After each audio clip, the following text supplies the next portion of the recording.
요한계시록에는 보좌가 둘이 있습니다.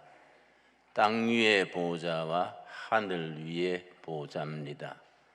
땅 위의 보좌는 로마 황제가 앉아서 하나님의 백성들을 핍박하고 사자밥이 되게 하고 온갖 압제를 가해서 순교하게 하는 그런 보좌입니다. 하늘 위의 보좌는 지상에서 마지막까지 믿음을 지키고 순교하거나 믿음을 지키고 하늘나라로 온 사람들의 하나님의 보좌에서 그들의 눈물을 씻어주시고 그들을 위로해 주시고 하나님 보좌 주위에서 하나님을 찬양하며 영생을 누리게 하는 보좌입니다. 하늘 보좌에 계신 하나님 손에 두루마리가 있습니다. 그 두루마리에는 7 도장이 찍힌 두루마리입니다. 이 두루마리를 펴서 읽을 수 있는 사람은 딱 한 분입니다. 다윗의 뿌리, 어린 양 예수님만 그 두루마리를 받아서 인봉을 도장 찍은 것을 떼고 읽을 수 있습니다. 그런데 이제 요한계시록에서 어린 양 예수께서 첫 번째 인을 뗄 때에 신말이 등장하고 둘째 번 도장 뗄 때에 붉은 말이 등장하고 셋째는 검은 말, 네 번째 도장 인을 뗄 때는 청황색 말이 등장하는 이야기 지난 시간에 우리가 읽고 살폈습니다. 5 번째 인을 뗄 때 아주 참 극적인 장면이 연출됩니다. 요한계시록 6장 9절 말씀, 요한계시록 6장 9절. 내가 여러 시간 요한계시록을 읽어나가는 것은 성도님들이 요한계시록을 어렵다, 무슨 말인지 모르겠다, 요한계시록을 가까이 하지 못합니다. 그러나 막상 자세히 그 시대의 배경, 그 안에 담겨있는 상징, 메타포, 이걸 잘 이해하고 나면은 정말 요한계시록은 따뜻한 글이고 어렵지 않는 길이고 아주 은혜가 깊어지는 책이 요한계시록입니다. 6장 9절.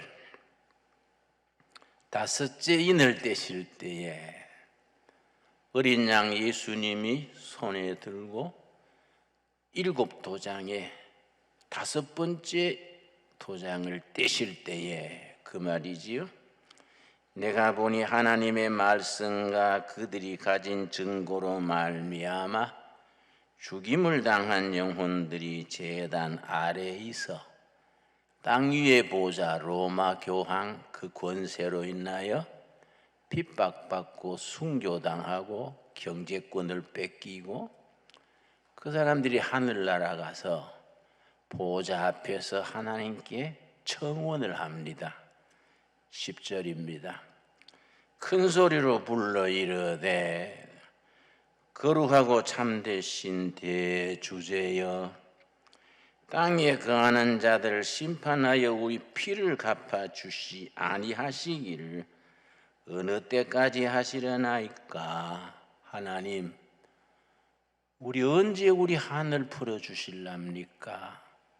너무너무 억울하게 하나님 섬기는 걸로 이렇게 속절없이 순교당하고 사자밥이 되고 이렇게 고난당하다가 하늘 보좌 하나님 앞에 왔는데 우리 좀 한을 풀어주십시오.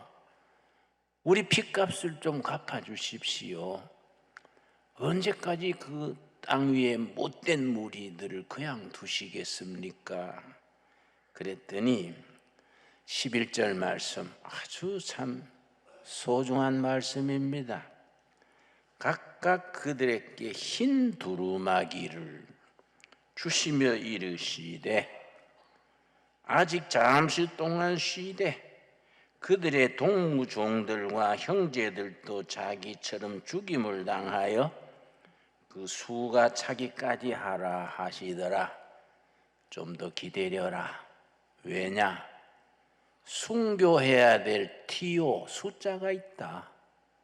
하나님의 길고 긴 구원 역사에서 복음을 위하여 진리를 위하여 순교해야 될 숫자가 티오가 있는데 너희들은 순교하고 하늘나라 이래 왔지만은 요즘 땅 위의 교인들은 겁먹었는지 뭐 순교하는 숫자가 안 채워진다.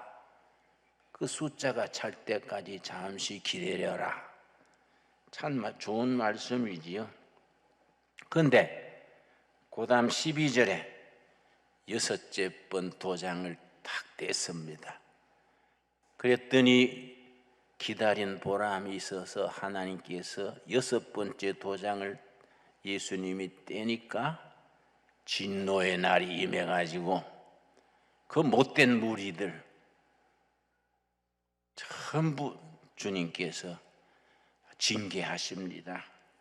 12절 내가 보니 여섯째 인을 떼실 때에 큰 지진이 나며 하나님이 움직이시는 겁니다. 성도들의 억울한 사정 그걸 다 이제 살피셔서 하나님이 진노의 날에 움직이십니다. 해가 검은 털로 짠 상복같이 검어지고 달은 온통 피같이 되며 하늘의 별들이 무화과 나무가 대풍에 흔들려 설익은 열매가 떨어지는 것 같이 떨어지며 지상에 이제 진노의 날이 임합니다. 그랬더니 그 믿는 무리들을 박해했던 장군, 높은 사람, 황제, 그 따르던 그 무리들 막 두렵고 떨려서 바위 뒤에 숨고 아이고 큰일 났네. 큰일 났네.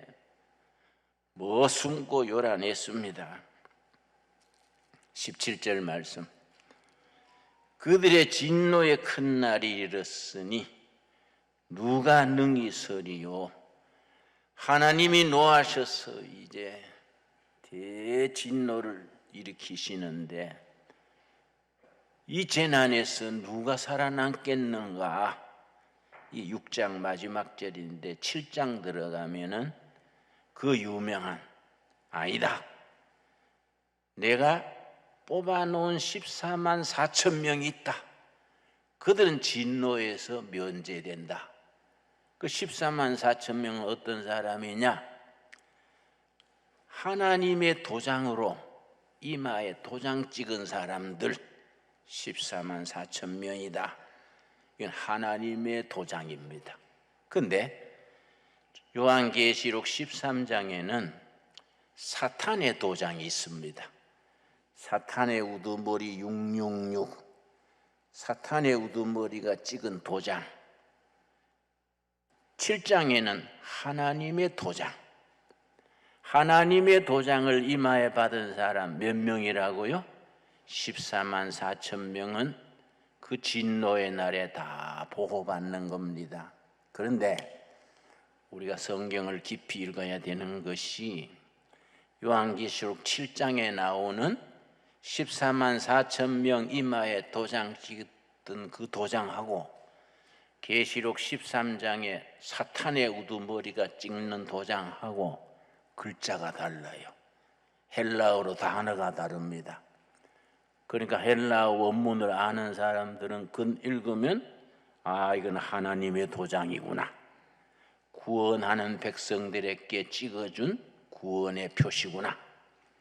또 글자 사탄의 도장 아 이거는 하나님의 진노의 날에 심판 아래 떨어지는 도장이구나. 분별할 수 있게 됩니다. 그래서 14만 4천 명, 이 14만 4천 명에 대해서 몇 차례 설명했습니다. 좀 크게 해석하면 구약의 12지파, 신약의 12제자, 12 곱하기 12는 144입니다. 거기에 천을 붙이면은 많다는 걸 천을 붙이지요. 14만 4천 명. 그 환난 날에 하나님이 지켜주시는 무리 14만 4천 명입니다. 또 성경에서는 12지파 중에 각 지파에 12,000명씩 12지파니까 14만 4천 명이지요.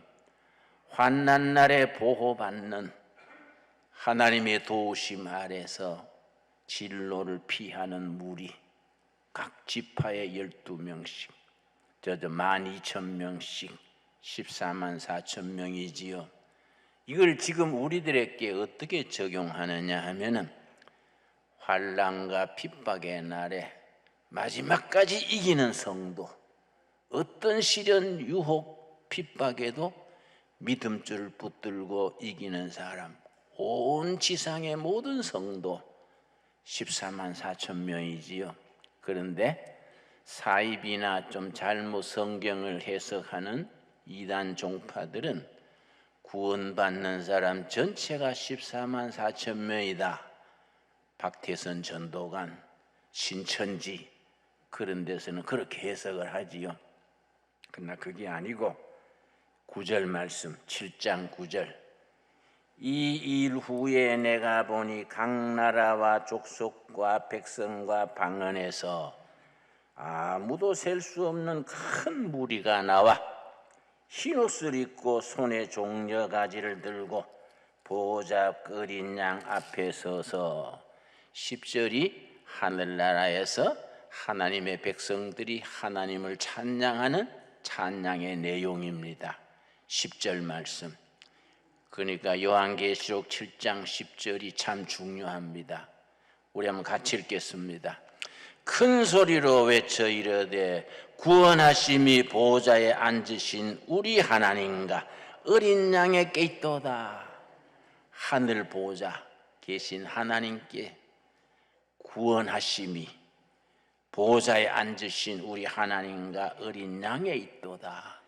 천국에서 구원받은 성도들 세상의 환난과 핍박을 마지막까지 이기고 천국에 온 성도들이 하나님을 찬양하는 내용이 구원하심이 보호자에 앉으신 우리 하나님과 어린 양에게 있도다. 복음 찬송이 찬송 있지요. 구원하심이 뭐 이렇게 자주 나오는 찬송이 있습니다. 아주 좋은 찬송이지요. 예. 그런데 거기 무리들이 하나님을 구원하심이 보호자에 앉으신 하나님과 어린 양에 있도다 하는 그 사람들이 전부 흰옷을 입었어요. 전부 흰옷이요. 그러니까 장로 중에 한 사람이 사도 요한에게 묻습니다. 이 흰옷이 뭔 옷인지 아는가?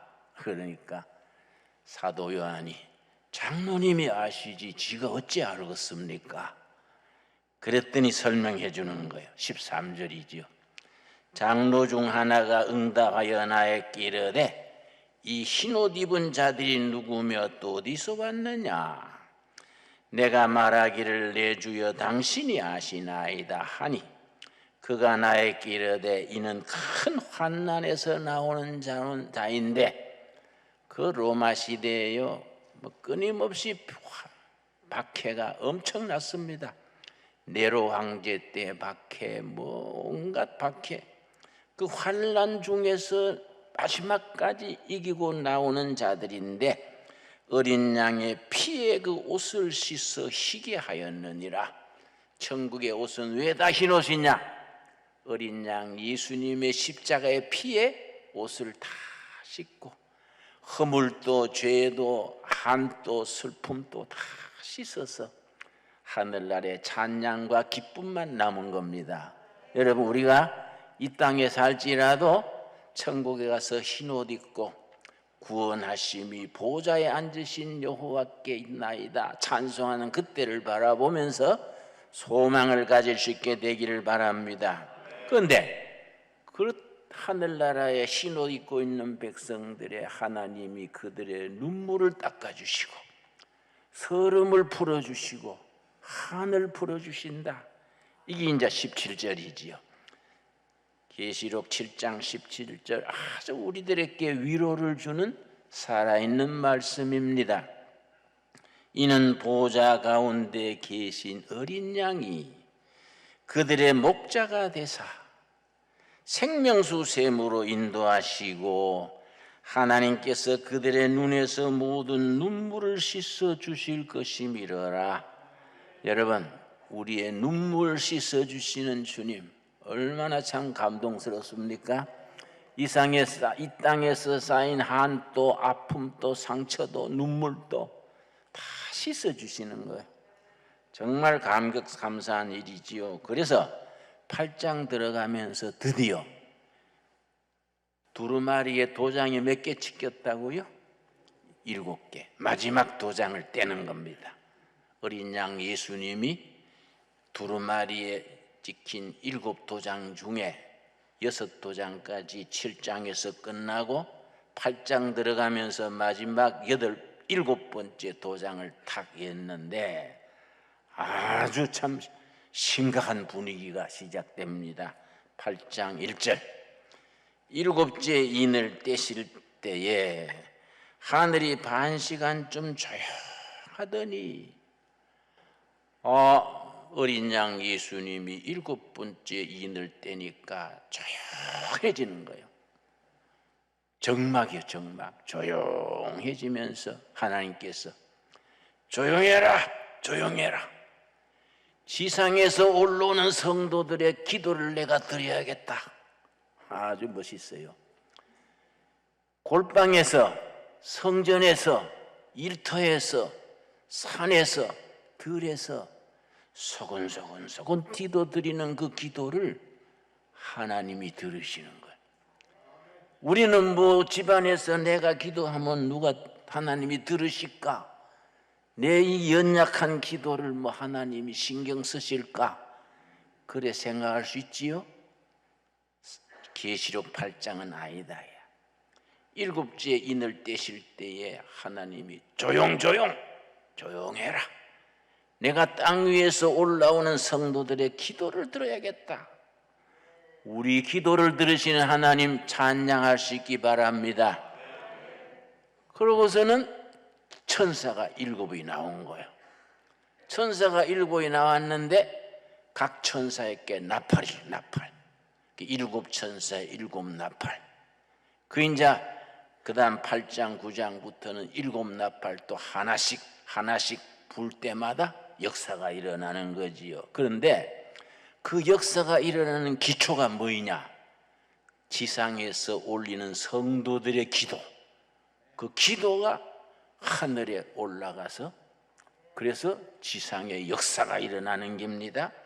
그런데 7천사에게 7나팔을 주시고 하나님께서 하나님 보좌 앞에서 3절 천사들이 하나님 보좌 앞에서 금으로 된 대접을 갖고 나왔습니다. 그 금으로 된 대접 속에 뭐이 들어가느냐? 이런 게 이제 요한계시록 이해하는데 정말 흥미진진하지요.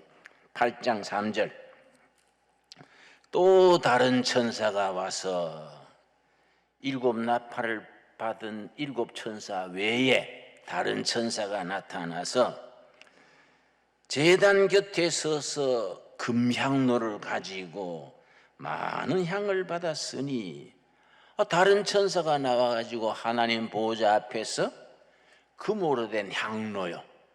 금향로를 가지고 하나님 보좌 앞에 탁 섰는데 그 향로에 뭐이 담기느냐?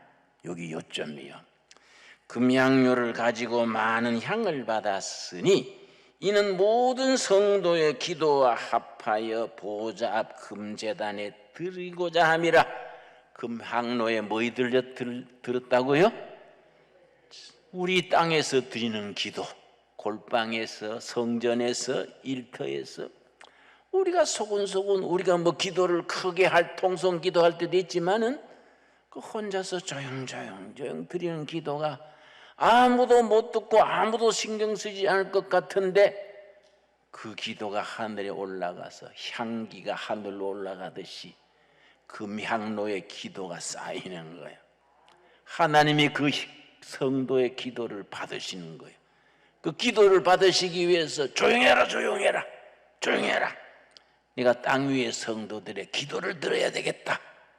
그 기도가 연기가 올라가듯이 향기가 올라가듯이 금항로에 쌓이는 거예요.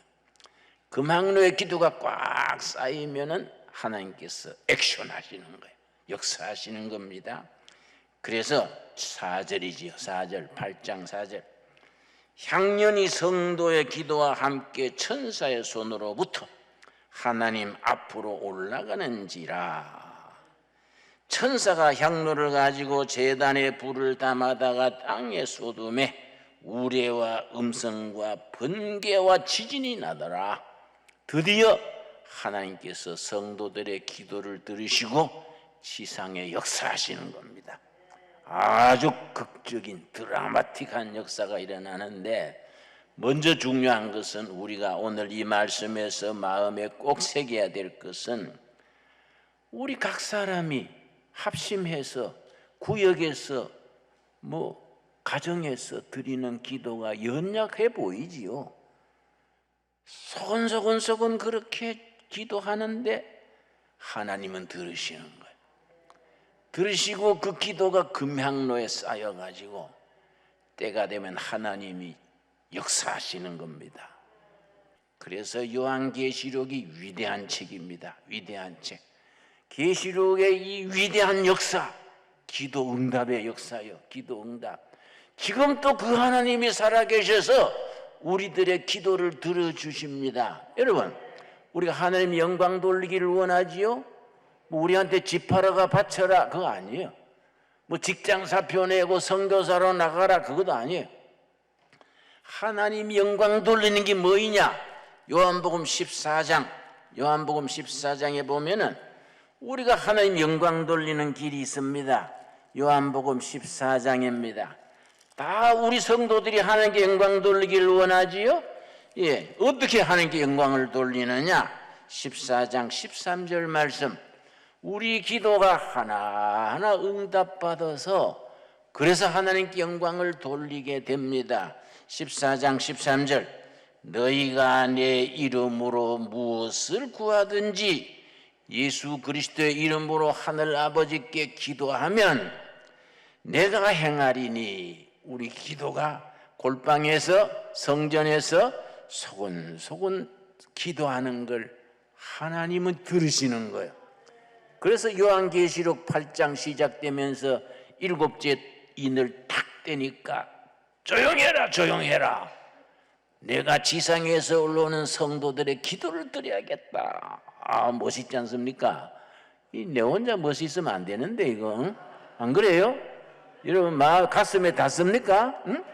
하나님께서 7째 인을 예수님이 탁 떼니까 정막이요. 정막 조용해지는 거예요.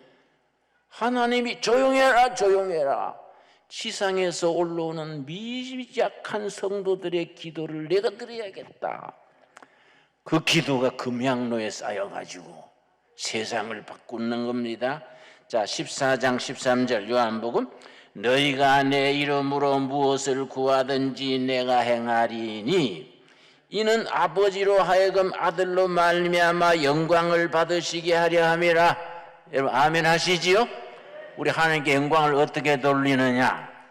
뭐 거창하게 나갈 거 없어요. 소곤소곤 작은 목소리로 가족들이 모여서, 구역이 모여서, 혹은 혼자서 합심해서 기도할 때 예수님의 이름으로 기도하면은 하나님이 그 기도를 들으시고 응답하시는 거예요. 그 기도가 응답받는 것이 하나님께 영광 돌리는 겁니다. 여러분, 우리 신강 둘의 교회든 둘의 수도원이든 다 기도하는 교회, 기도하는 수도원, 우리 성도들 각 가정에서 다른 일 하기 전에 먼저 기도하는 가정, 기도하는 교회로 세워갈 수 있게 되기 바랍니다. 이 프로그램은 여러분의 미디어 선교 후원으로 제작되었습니다. 선교는 사명, 후원은 동역. 당신도 복음을 전할 수 있습니다. 선교 후원 02-6333-1003번